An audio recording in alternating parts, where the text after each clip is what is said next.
É o primeiro seminário sobre um trabalho realizado na disciplina de Engenharia de Reabilitação no curso de Engenharia Biomédica na Faculdade CL.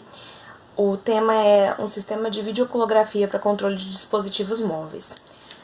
Esse trabalho está sendo feito pelos alunos Arthur Liberato e Lohane Melo, sob a orientação do professor Fran Sérgio. Então, o globo ocular, ele é uma estrutura que fica suspensa por 6 músculos, e esses músculos eles são inervados por nervos que ficam numa região superior. Então, uma tetraplegia, um paciente com tetraplegia ou com esclerose lateral amiotrófica, que tem dificuldade de locomoção ou de comunicação, ele geralmente consegue pelo menos movimentar o globo ocular. E isso permite a seleção de forma de se comunicar através de selecionando alguma coisa no computador, ou mesmo movimentar uma cadeira de rodas motorizada, que é o tema desse trabalho. No caso, a cadeira de roda está sendo simulada por um carrinho com 2 motores DC, então é um protótipo, né?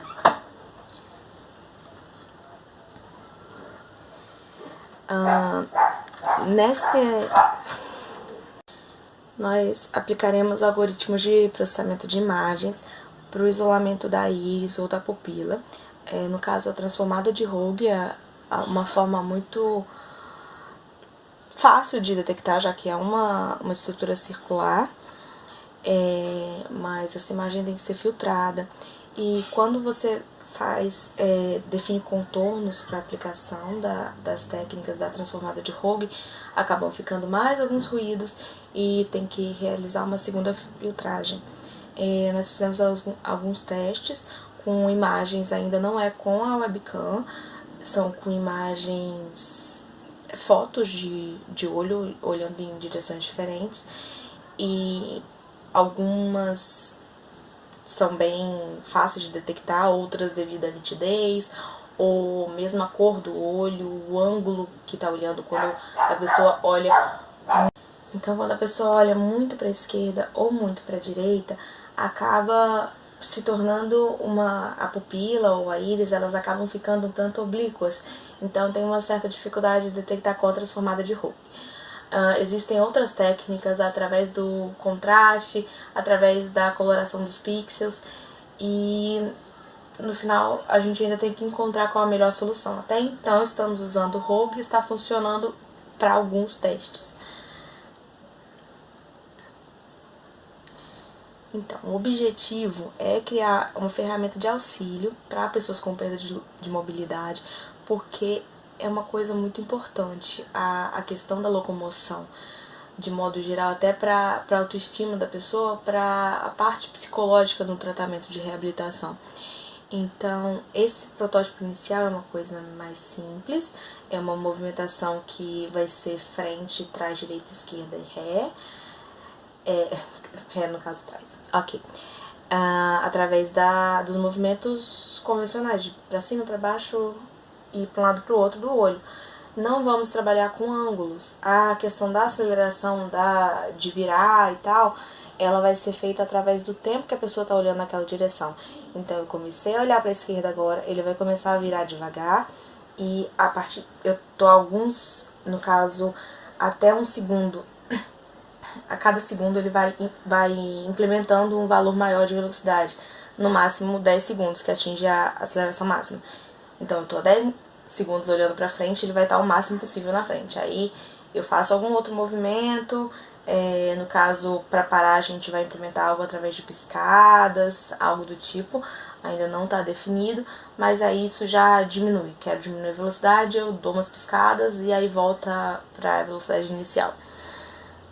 E a gente está usando hardware de baixo custo, no caso, o Arduino, o carrinho, essas coisas para a gente fazer a simulação, elas são de baixo custo, e para implementar posteriormente numa cadeira de rodas, no caso da cadeira de rodas já ser motorizada, também não é uma coisa muito difícil. Então essa solução é uma alternativa viável também em questão financeira para pessoas que dentro da nossa realidade no Brasil já tem um certo problema para a aquisição desses equipamentos mais com tecnologia mais avançada. Então, softwares abertos, coisas do tipo, são importantes para a gente disseminar coisas que são importantes para a saúde aqui no nosso país. Então, para a parte da programação da detecção da íris, do processamento da imagem, a gente está usando o LabVIEW. Uma parte assistencial dele, no caso, o Visual Assistant, ele é uma coisa bem rápida, comparando com outros programas que fosse processar a imagem, se fosse fazer numa linguagem com mais baixo nível, no caso de C, ou o MATLAB, que tem o problema também de ser interpretado, então acaba tendo um tempo maior para ser processado. E no caso do LabVIEW, ela é compilada, então tem um problema menor em questão de tempo, e ela é muito rápida de você elaborar o programa, porque é muito intuitivo. Então, mesmo se houvesse necessidade depois do software pronto, de modificar algum parâmetro para algum usuário, pessoas com pouco conhecimento talvez conseguissem modificar coisa pequena. E no caso do LabVIEW, a gente vai fazer a aquisição da imagem com a webcam, minimizar os ruídos, definir o contorno, checar se ainda existe um ruído dos pontos que ficarem do contorno, né? E minimizar esses ruídos novamente, localizar a íris ou a pupila, definir a direção e o sentido da movimentação e enviar esses dados por Bluetooth para o programa Android, que a gente vai trabalhar também com a habilitação de colocar no modo da pessoa controlar com o globo ocular, mas também de uma outra pessoa controlar com as setinhas no celular. No aplicativo, a questão tem uma parte de verificação se está no modo manual ou não, que seria de uma outra pessoa controlar. Habilitar o Bluetooth, parear com o módulo Bluetooth do Arduino e com o módulo Bluetooth acoplado no computador, o próprio Bluetooth do notebook.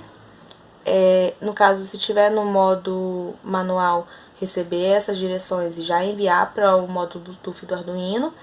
Se não tiver habilitado o manual, então vai receber as direções diretamente do LabVIEW. E por fim, a parte da programação das direções em si, o controle de pulsos dos motores, isso é feito no Arduino. Eles apenas vai receber as direções que forem enviadas, né, do celular. Se tiver uma direção nova, ele vai chamar a função de direção. Se a direção ela já tiver sido enviada anteriormente, ou seja, se o usuário já está olhando naquela direção por um tempo, ele vai checar quanto tempo está olhando para ver se precisa incrementar a velocidade. Porque é aquela questão que eu expliquei anteriormente. O controle da velocidade, dos ângulos, de virar e tudo mais, ele não está sendo feito por uma questão de ângulo certinho, de coisas do tipo. É pelo tempo que a pessoa fixa olhar naquela direção.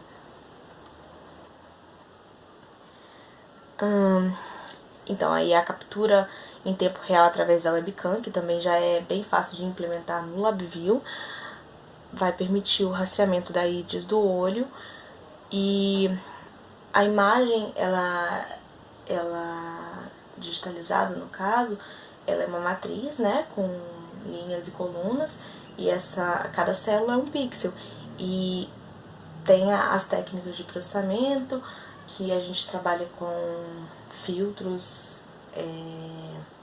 no caso de passar alta, que tem uma variação de cor muito grande entre a esclera e a íris, ou a íris e a pupila, no caso de quem tem olhos claros, que isso facilita muito a detecção desses círculos no olho. Como eu expliquei, não trabalharemos com ângulos no primeiro momento. A alteração dessa velocidade vai ser por tempo de fixação do olhar.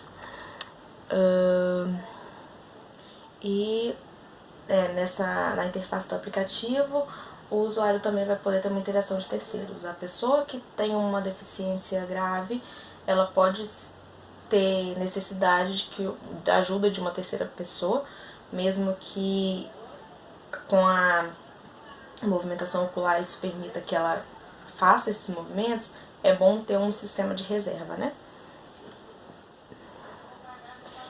Essa é a imagem inicial do aplicativo do celular. O botão pra frente ele foi feito, mas tá com algum problema na hora de passar. Esse aplicativo, o App Inventor, ele é do MIT e é uma coisa também bem didática, programação por blocos para fazer o aplicativo do celular. O teste inicial com o App Inventor, a gente testou só passando uma informação para piscar um LED, para verificar se o Bluetooth estava correto.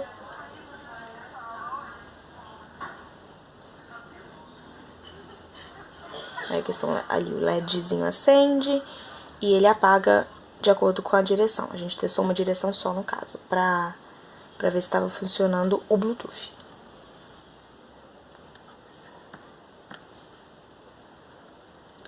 E a gente fez um teste no Tinkercad, que é um simulador, para simular a parte dos motores em si. Usamos a ponte H para acionar os dois motores e colocamos um amperímetro ali para verificar se tá indo de forma adequada. Então, naquele caso, para um lado vai uma corrente positiva, outra uma negativa, para permitir que vire. Depois, pro outro lado, a mesma coisa, e ele vai acelerando aos poucos. Eu não deixei os 10 segundos, porque ia ficar um vídeo muito extenso, mas ele tá começando a acelerar aos pouquinhos, dá pra notar isso. Agora pra frente, ambos positivo. E, por último, pra trás, vão ficar os dois negativos.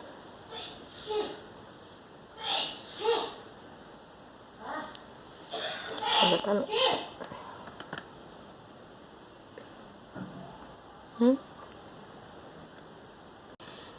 E os materiais utilizados, a gente comprou um kit de robótica de um carrinho, que ele já vem com a maioria dos componentes que a gente iria utilizar. No caso, por exemplo, o sensor ultrassônico e o servo, que é para movimentar esse sensor, eles não seriam necessários inicialmente no projeto, mas é uma coisa interessante complementar, não permitir que esse protótipo da cadeira de roda batesse em alguma coisa. Isso é uma coisa interessante, mas não sei se terei tempo viável para implementar todas essas melhorias, né? Um adaptador Bluetooth para o computador, módulo Bluetooth para o Arduino e uma webcam. No caso da webcam, ela tem LEDs, isso melhora a nitidez da imagem, a questão da luz ajuda. Tem que desenvolver um estudo de quanto tempo isso se essa luz é nociva para o paciente, você pode ficar exposto durante algum tempo, mas isso será feito posteriormente. O cronograma das atividades, que até então estão dentro do prazo. Foi definido o projeto, feito o escopo, os componentes, fizemos o software do Arduino, do LabVIEW está sendo feito, do App Inventor foi feito também, a confecção do carrinho, estamos terminando, e posteriormente, depois que terminamos todos os softwares, vamos fazer uns testes e por fim otimizar. A gente vai melhorar, fazer a programação do Arduino melhor, com as coisas de interrupção mais bonitinhas, que por enquanto não foi feito. E por fim, os ajustes finais a tempo da data de apresentação definida pelo professor. Ele é um dispositivo enquadrado na categoria Design for All, ou seja, ele pode ser usado por pessoas diferentes, com doenças diferentes, não é algo específico, né? Na classificação da ISO, ele é um produto de classificação 12, é um produto de apoio para a mobilidade pessoal. A interface é por seleção direta, o usuário ele conscientemente vai escolher uma direção. E na questão de ele vai ser controlado pelo paciente, é um paciente com deficiências motoras severas, mas se ele tiver deficiências cognitivas, isso pode ser um problema, porque ele tem que estar lúcido para definir essas direções, né? Para fazer um controle do dispositivo. Nas restrições, inicialmente, ele está sendo projetado para um usuário teste, então não serão possivelmente todos os tipos de olhos que vão funcionar corretamente, que vai fazer a detecção certinha. Isso é uma coisa que ainda vamos ver se naquele tempo de melhorias a gente consegue ampliar o número de pessoas que funciona, ou fazer um código mais geral, mas inicialmente a previsão é de fazer para um usuário teste. A quantidade de funções ela é reduzida também pela questão do tempo, a gente está fazendo para uma matéria em um semestre, então sobre a aceleração, sobre a questão dos ângulos, seria o ideal ter, mas no momento esse é o protótipo que está sendo feito. Então, e na conclusão é que a mobilidade ela é realmente importante para o indivíduo. Uma pessoa com deficiência ela deve ser incluída na sociedade da melhor forma possível, e a parte de desenvolver dispositivos que permitam para ela essa inclusão social, ela é extremamente necessária. Essa cadeira de rodas, versões muito melhores, ela já foi utilizada pelo Stephen Hawking, por outras pessoas, também no Brasil, só que geralmente são dispositivos muito caros, e no nosso país, às vezes até uma cadeira de rodas convencional já é de difícil aquisição para uma parcela relativamente grande da população. Então, fazer que a pessoa tenha acesso à tecnologia para melhor inclusão social, ela é mais do que uma função, uma questão de querer do engenheiro biomédico ou engenheiro eletricista, alguém da área de tecnologia. Isso é um dever, porque melhorar a sociedade, fazer o melhor possível, é um dever como ser humano, mais do que como profissional. E é isso.